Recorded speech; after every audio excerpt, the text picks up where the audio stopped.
Hello friends,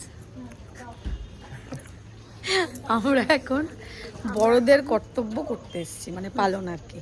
আমরা যেহেতু দাদা বৌদি, আমরা এখন বউ নিতে এসেছি। চলো তোমাদেরকে দেখাই।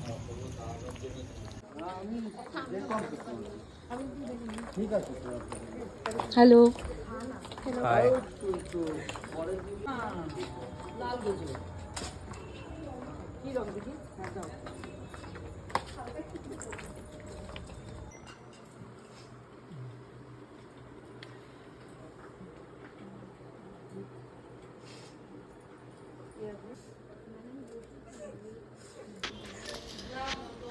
খুব ইমোশনাল একটা মোমেন্ট, যেটা আমাদের প্রতিটা মেয়েদেরকে আর কি দেখতে হয়।